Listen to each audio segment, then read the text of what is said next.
No whining. Only expert guests and seasoned opinions. Instruction that matters. At the controls, Vincent Finelli and Mark Wright.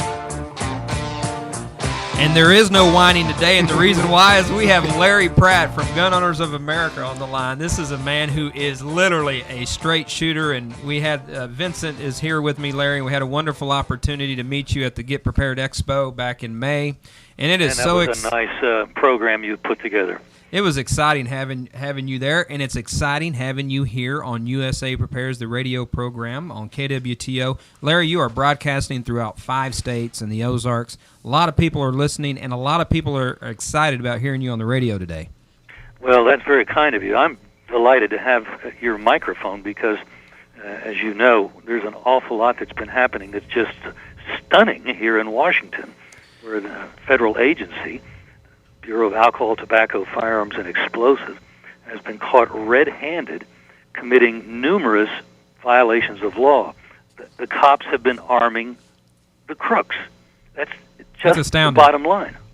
It's astounding. Can you now this is a story that has not really made it into the mainstream press. You just don't hear about this issue on your 5 o'clock news very often. Kind of give our listeners the background and get us up to speed, if you don't mind. You've been at the forefront of this, Larry, and we're so grateful for that and your organization, Gun Owners of America.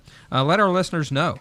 Well, I would begin by pointing out something you said. No, we don't see much in the mainstream media, and that's why I think it's probably more accurate to call them the Democrat media, the Democrat media arm of the Democrat movement.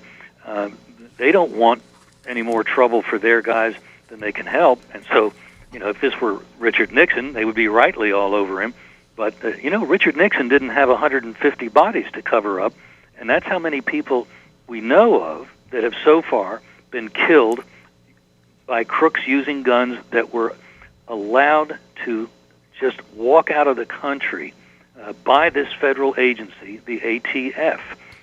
They have been working with some cooperating stores. Other times they apparently had some confidential informants. And when somebody would come into a cooperating store who was clearly suspicious, a few $1,000s and buying 10 AK-47s, for example, that's not normal. And so they would call up ATF and they would say, he's okay on the background check, but this doesn't look right. What should we do? Oh, go ahead and let the guns go. We're watching. Well, they would watch. Actually, at that point, they wouldn't even watch that. Once that gun left the store, it was adios, hasta la vista to Mexico. And when a confidential informant was buying it, they would track it as far as the first illegal sale. The confidential informant would, the gun store wouldn't know that anything was about to happen. And then when the illegal act begins to occur outside the store to another buyer, the ATF agents on the ground would call in and say, okay, we got him. And this was what they used to do under Operation Gunrunner for over 2 decades, and they'd make the arrest. But now, starting in October of 2009, they began to simply say, come on back. And the guns would go, they didn't know where. Most of them, we think, went to Mexico, but not all of them, because a Border Patrol agent, Brian Terry, was killed 10 miles north of the border when he and his partner confronted some armed men in the desert, told them to drop their guns. Instead, they turned their guns on them. By Janet Napolitano's rules of engagement, their first round in their magazine had to be a beanbag round. Oh, that's insane. So it's insanity on top of insanity. No wonder we're having trouble in our border. But anyway, that's how Terry got himself killed. Happily, his partner was able to get off a real bullet and able to send the bad boys on their way.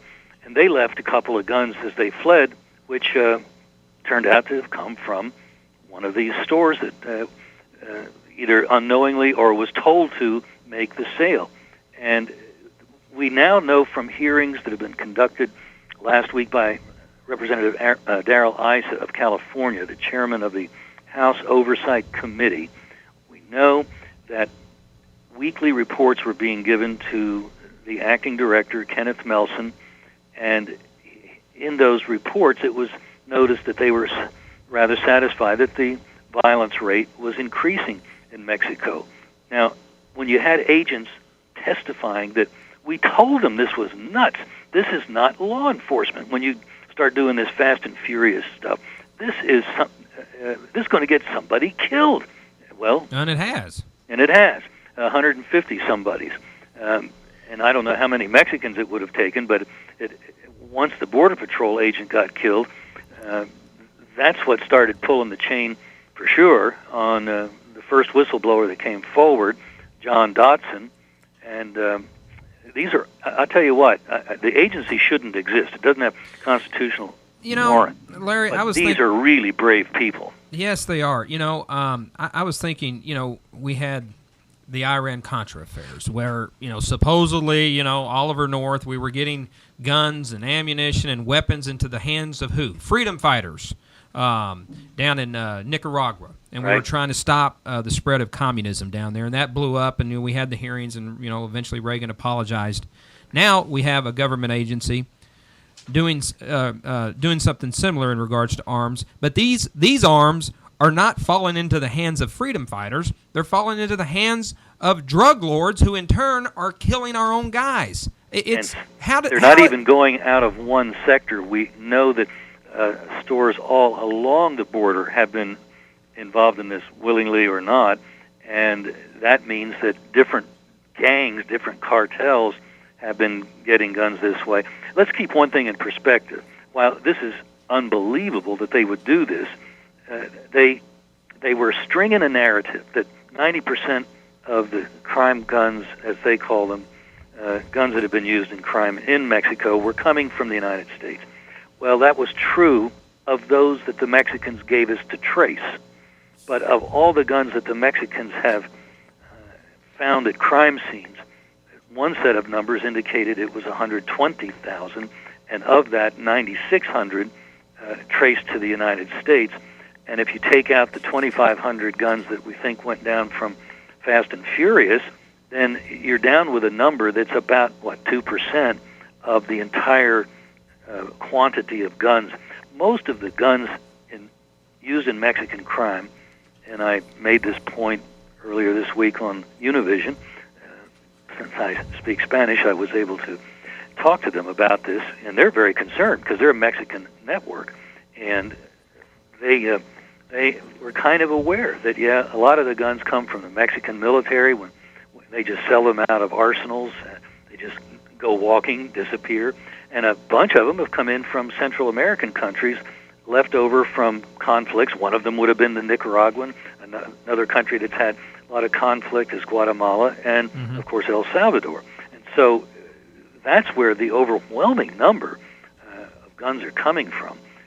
And it's to blame the United States gun owner and gun stores and gun shows, which the ATF was doing at the very time they were running the guns across the border, is just absolutely way over the top. Larry, I remember the story that was coming out of Houston, Texas, where ATF agents were actually going door to door trying to hunt down guns that supposedly were illegally getting over across the border and then being used for crimes and drug deals and all this. And now we come to find out it wasn't those guys, it was our own guys. I mean, this is like beam me up, Scotty. What universe am I living in? Right. Now, we also know from what ISA has made public, from documents that he has, that Melson, the director of the ATF, had an online real-time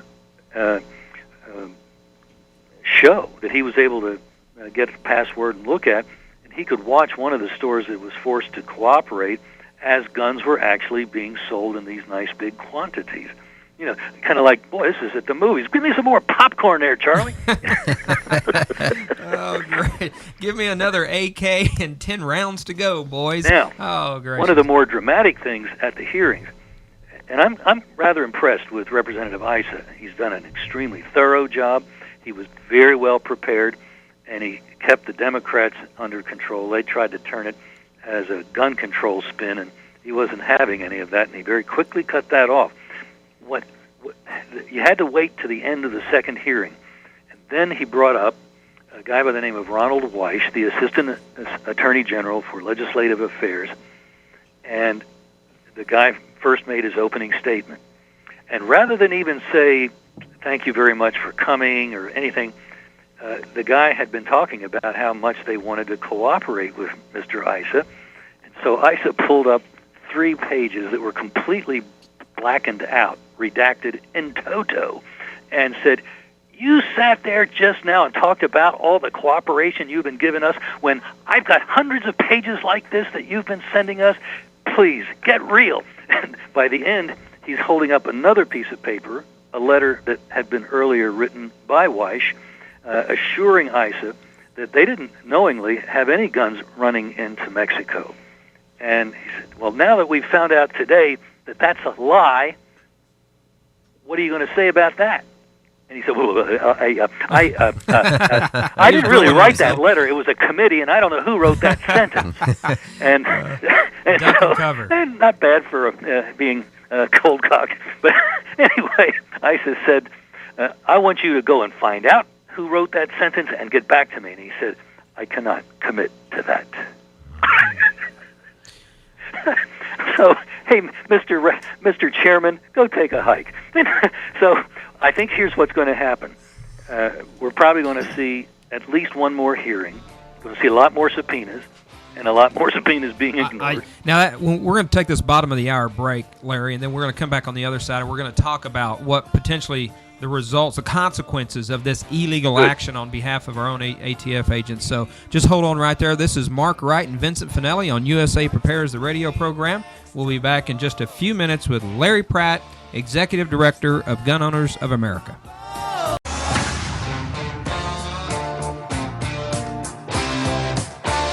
Please return to your seats. Class is now in session at usaprepares.com. Interact now by emailing instructor@usaprepares.com or text 417-200-4715. And now, Vincent Finelli and Mark Wright. And we're back on USA Prepares, the radio program. We are going to continue our interesting interview with Larry Pratt, Executive Director of Gun Owners of America. Vincent, you got a question for Larry?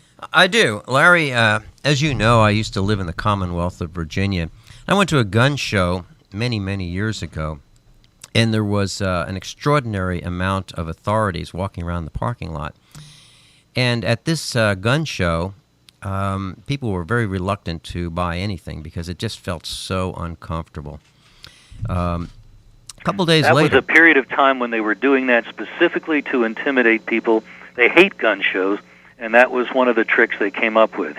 And you saw it up close and personal. I did. I was there. It was outrageous. And then what they did was the gun show was Saturday, Sunday at the Richmond Fairgrounds.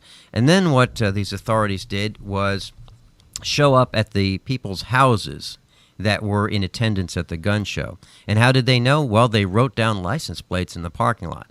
So following the show of Saturday, Sunday, on Monday, Tuesday, Wednesday, they visited the homes, and they said, okay, let's see your papers. And then what happened was Congress got involved.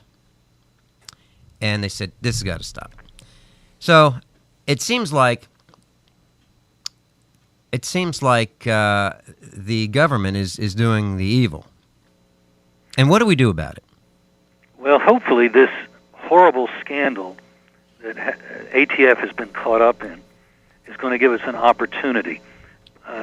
I'd really like to see the agency done away with, and we're going to call for that and push for that. But I think we have an opportunity at least to cut the head of the snake off.